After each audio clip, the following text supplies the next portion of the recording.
I was playing against Nikola Nestorovic, who is a grandmaster. I'm not sure why his rating is so low. The day before, he beat with the black color French grandmaster Romain Edouard. So, of course, I had to expect that he's going to be a formidable opponent. And this was quite funny. I decided to test against him d4, d5, which I have some new ideas from the black's perspective. And he was completely caught off guard because this is something I checked some days before the game. Hello, Annette. And I'm not gonna reveal what was my entire idea, but the point is he played it a very tricky system. He played bishop g5, and of course, I mean, I didn't know this continuation at all. I mean, I knew what to play against c4. I knew what to play against the major continuations. And against bishop g5, my knowledge is this, 0. And that's why I try to apply some knowledge from those lines which I learned. And bishop e7, I felt that this is something I've seen before in those lines. So if I would play something like knight f6, we just transpose to something like Trompovsky. I'm not sure what does it like. e3, bishop d3, c3, etc. Maybe even c4, etc. So I decided to play bishop e7, and my idea that with the queen on e7, it's very easy to push c5. So let's say he plays here, here, c4, I can take it and just push c5. Among of all choices, I think this is the most solid one, and I think black is just doing great. So it's just completely equal. So he played here, h4, played very quickly. And of course I understood that my opponent, he wants to take me off guard. He knows I don't play this line. He knows I don't have experience, so that's why playing something like h4 is very interesting. And of course I don't want to take on g5, because if I do, after h takes on g5, white is enjoying a very good control of the h file. Think about moves like e3, bishop d3, maybe queen d3, the pawn on h7 is weak. How much time he had to prepare? The previous day, he knew I was here because we played the previous match, and the logic is that you don't expect exactly the same kind of opponents for the first game on Saturday because you don't know who will arrive. But then you get the pairings 2 hours before the game. You can prepare. Then before the game on Sunday, of course, he has the entire evening to prepare. imagine, boom, d4, d5. That's it. That's it. Your preparation is gone, and it's actually very satisfying. It's very satisfying to see that. Why did I waste those 2 hours for preparation in the morning? Because my opponent just played something else, right? So knight f3, e6, bishop g5, bishop e7. He played h4, and I had a feeling I should play it classical way, which is a knight f6. And after knight f6, he will play e3, c5, c3, some sort of a Trompovsky with included h4.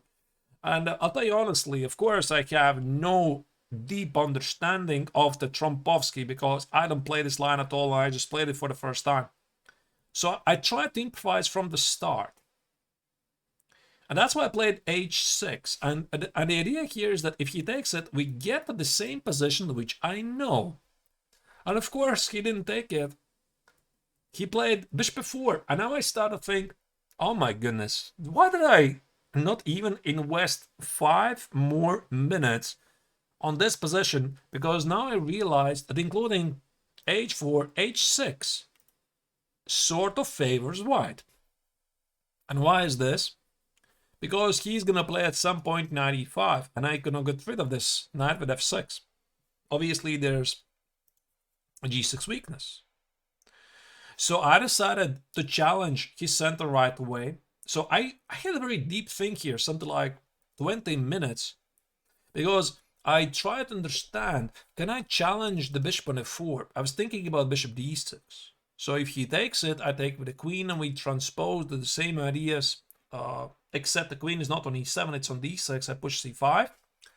And if he plays a knight e5, I try to understand, I mean, how does it feel? Because I could play knight e7, prepare f6, he could play e3, short castle, he could play something like queen g4, and now I kind of regret having included h6, because bishop h6 is starting to become quite an idea. So think about ideas like king h8, bishop d3, and suddenly, because of my included h6, there's some kind of a kingside attack. And I can't understand it from the start, right? I mean, it's not like I can play bishop d6 and just happily look in the sky and imagine that everything is going to be great, right? So that's why I included c5. And after c5, c3 is the natural choice, because if he plays e3, I can play queen b6, challenging the pawn on b2. So c3 is pretty smart.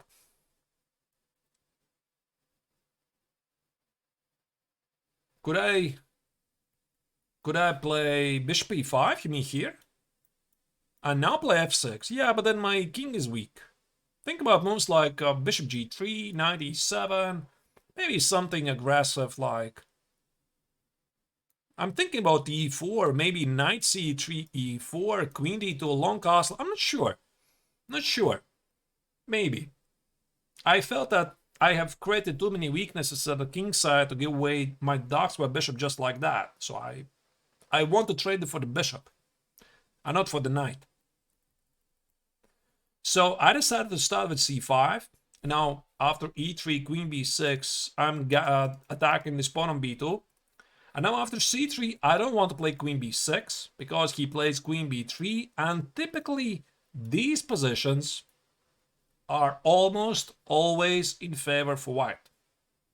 So something like knight c6, e3, and he wants to take it, play b4, knight e2, knight b3. He's enjoying the open, semi-open a file. And I just have no targets. He has. I don't. So if I don't do that, what do I have to do? After knight c6, I need to understand this position. Now, one of the common ideas here is to play bishop c7. Try to win the pawn on b6. So a lot of thinking in this position, and I try to understand, can I do queen b6 or not? So I came up with the idea to play bishop d6. So this is, together with c5 and bishop d6, this is the most precise order in the moves, because now after knight e5, I wanted to play already, I think it was, just a second. No, I think it was queen c7. Queen c7 and knight e7, so this was my idea. He played e3, which was a normal move, because typically these positions, white is relying on the power of his light square bishop. Something like c takes, maybe queen d4 or knight e4, let's say knight e4, knight f6, knight e2, knight c6, knight f3. I mean, very quickly fast forwarding the position. If white gets something like this, I think he's always better, because he has a very beautiful bishop, a very beautiful knight, and if I castle, I always need to watch out for g4, g5. I mean, maybe white can even play positionally, but with the pawn on h4, I think it makes sense for me to watch out for the incoming g4, g5 idea. So I knew, of course, I can take on f4, but I decided not to. So I play queen c7, trying to push for the same idea of queen d6, and then try to understand where to put the knight. Hello, F. How are you doing? And now some quite amazing variations start to appear here. So before I play queen c7, I had to make sure what happens after knight e5. And after knight e5, I was thinking, can I play knight e7? Yeah, it's totally weird. Totally weird. London Rompovsky. Now, the point is, if he takes on d7, I play bishop d7, I'm doing great. Bishop d6, queen d6, and comparing to the London system, f4 cannot be played because he has committed himself to h4. Fix the outpost on e5, right? Hello, chess so 111, how are we doing? But I was considering knight e7, and he had a very interesting move, queen g4. After queen g4, knight e5, if he takes it, I protect the pawn on g7. And queen g7 is a beautiful idea, but black gets a great center, right? So I have to make sure. Why queen g4? Because queen g4 is attacking the pawn on g7. And after knight e5, there's queen g7 immediately. So I'm thinking knight g6, if he's gonna take it, h5, attacking the rook, because the knight cannot leave. I do have queen f8. And I was very proud of myself.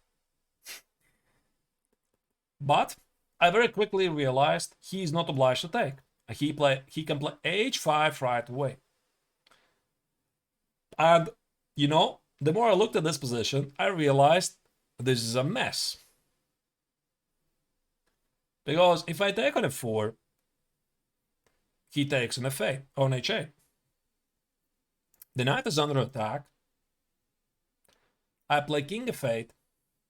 And now, this is completely nuts. I was calculating this. Take on f4. Take it. He cannot take with a pawn. There's going to be a huge check. And something along the lines of bishop c5 and knight f6. I saw the idea that there's some very tricky ideas. Try to become very creative. f3, queen b6, and the black has incredible compensation because of this powerful Dax with bishop on c5. So I thought, okay, this is not very clear. But the best part is, according to the engine, the best move for white is g3. So white simply ignores the knight on f4, and he's going to take with the g-pawn. How do you like that? And now after c takes, is e takes. And the knight is still trapped. And after queen b6 is b3. Right, so this was, okay, I didn't see that in the game. I discovered it in an analysis, but I came to the conclusion that this is incredibly risky. So I would have played simply knight f6. Knight f6, knight e2, and my thought process was to play knight e7. Right. So after knight f3, I thought b6, bishop e7, I should be doing great. But then again, I didn't really want to play knight f6. And check out this line. I mean, you're going to be stunned. There were some ideas to play knight e7, which I'll try to remember. Where was this? Just a second. I think it was queen b7. There were these crazy lines.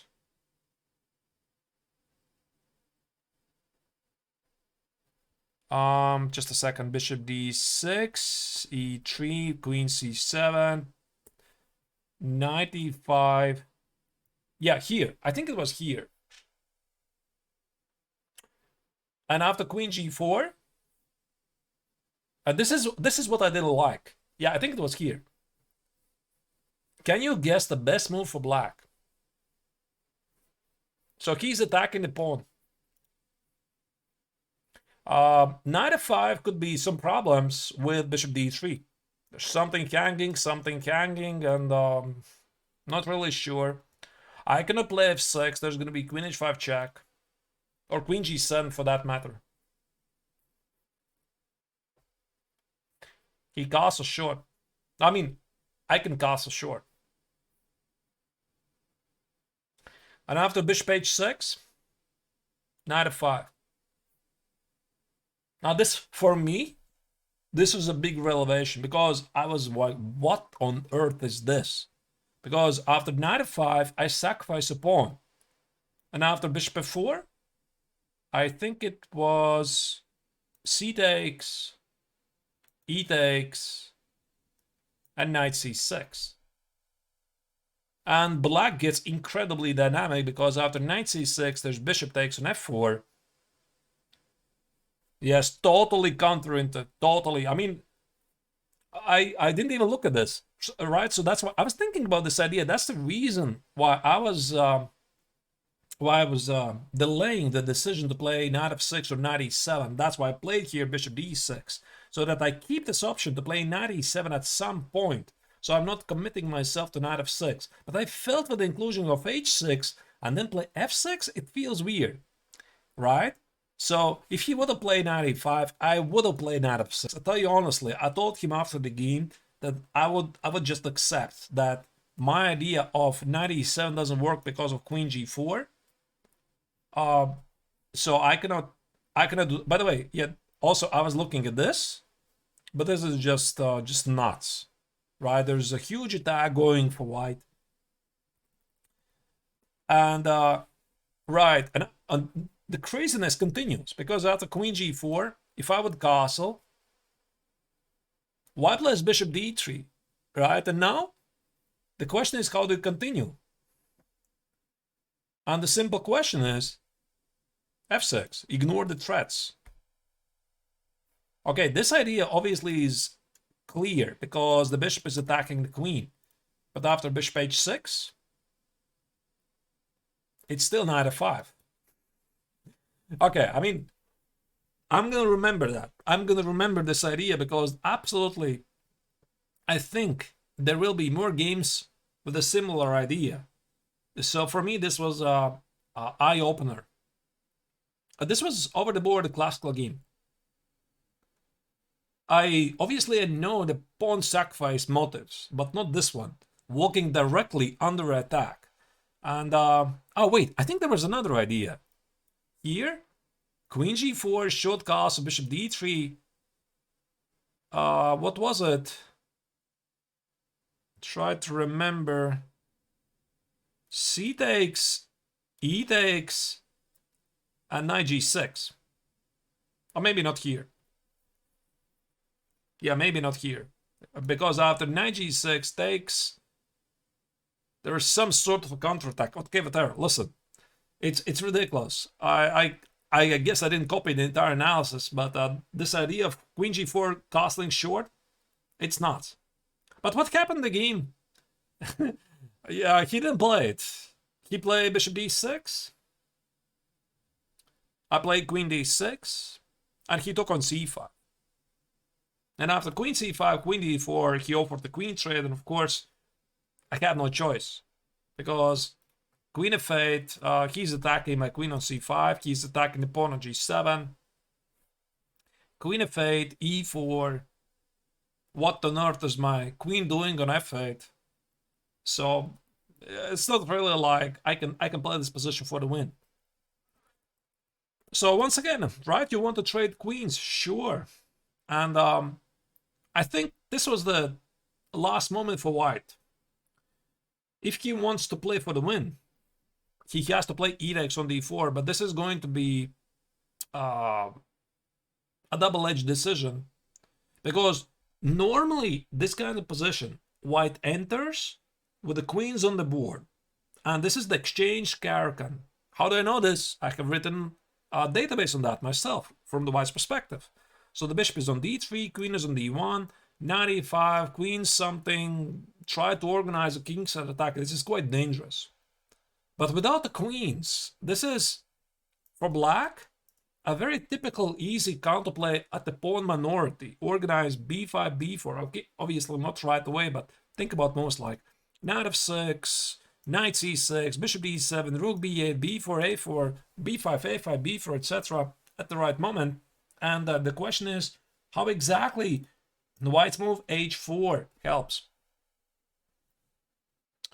White let the pressure dissipate. Yeah, you could say like that. What's wrong with c takes on d4? It's just too equal.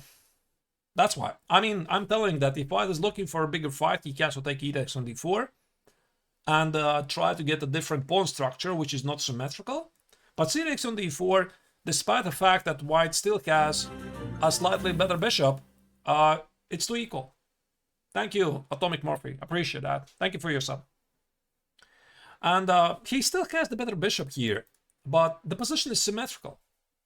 Knight e4 gives away the center. So just play something like knight f6, king e7, rook d8, e5 at the right time.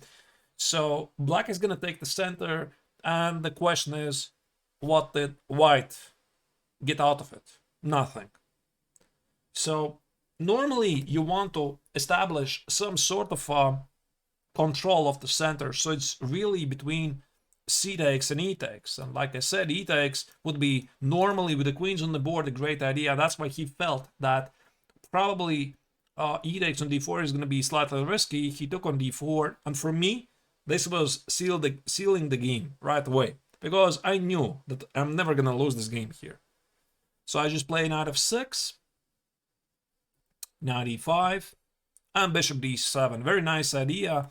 I don't have to really trade the bishops here on a6, because after something like knight c3, bishop a6, I have a feeling that my pieces are terribly positioned. So king e2, rook c1, the knight on a6 is terrible, and these are beautiful knights on b5 and e5. So despite the fact that I have slightly worse bishop, it's actually a pretty good piece here. So I play bishop d7 to prepare to play knight c6. He played knight c3, which is good, knight c6, and this was not good what he did. He took on d7. I think it's cannot be a good choice, because he wants to keep the knight on e5 for as long as he can. And white had to try play f3, taking away some critical squares. Play bishop d3, king d2, etc. But still, this gives black some sort of a counterplay. And that's why it's not really so easy, because this is some kind of a French defense structure. I do have some pressure. Maybe I'm slightly worse, but this is a game. Everything can still happen. Unless, of course, white can immediately force some matters with e4 or something. Maybe e4 actually is a pretty decent idea. Yeah, okay, now I could have some problems. Okay, maybe not right away. But I keep the idea of taking on e5 at some point. Maybe start with rook c8 first, then try to take on e5. But white's idea should be go for some space advantage. Bishop d3, king d2, g4, g5, and try to use the fact that I have a slightly worse bishop. Maybe there's some other order of the moves. Engine likes knight d3, keeping black slightly cramped. But, I mean, the position is too symmetrical for white to hope for anything real, so I would just play king e7, rook c8, rook d8, bishop e8, and just like this. Sit and wait. And black is extremely solid, so white will take some space. Let's say here, rook d8, king f2, bishop e8, g4, but it's quite difficult to imagine that white can really get anything, although I think I managed to already misplay it. Okay, there's some pressure. So definitely there was some room for pressure, but the position is so symmetrical that I think you need to be Magnus Carlsen to win this. He took on d7, which was not a good practical choice. And after knight e7, king e7, the position very quickly reached quite a symmetrical position. So maybe the last try for white was to play bishop e2. His idea, why he went for this, It's not like he didn't understand what he's doing. Of course, he understood perfectly what he was doing. So his idea was that he was trying to get the bishop to the endgame where black has a lot of pawns positioned on the light square. So if I would play, let's say, something like h5 and g6 to get a solid position, in every endgame, I will have to watch out for this bishop on e2, which is maybe not a big deal, but still, I don't need to position more pawns on the light square than I have to. And that's why I didn't even do it. I played rook c8, and if he starts to take some more space at the king side, I can just go an knight f6, whatever he does, g6 and h5. And even if he pushes his g5, black is incredibly solid. That's at least what I thought. So maybe at the right moment he can push e4, but I figured that with 2 knights, I'm incredibly flexible. So, like I said, I think the last chance for white to get something was keep the knight on e5. So the game finished. He traded some pieces, didn't play g4 in the end. And after a couple of moves, I was already thinking, how do I get the knight to d6? Knight f6, knight e8, knight e6 is a very common idea. So the knight on d6 for usually for Carlsbad structures is considered to be the best place for the knight because it is very active and it is defending the pawn on b7. So he played bishop b5, we traded some pieces, and that was a draw. Because we reached 20 moves, it is allowed to agree to a draw after 20 moves. The position is completely symmetrical, and of course, there is no illusion where this game is heading. So maybe the game itself was not the most exciting game, right? But I think what I really appreciate always more than the actual game is the ideas, which often remain in behind the curtains. You don't see them because you just look at whatever, what's this, right? It's some sort of a Trumpovsky London boring trade everything, and of course the outcome of the game was pretty boring. But I think it could have been a bit more tricky. For example, had he played his knight e5, right? After knight e5, had I chosen to play knight e7 with the f6, queen g4, short cast, bishop h6, knight f5. For me, this was a huge revelation, of course. So I didn't know this idea that I can sacrifice the pawn on h6 just like that and then do something at a queen's side. But now I'll know. I'll know. Right. Yeah. The opening was very, very exciting.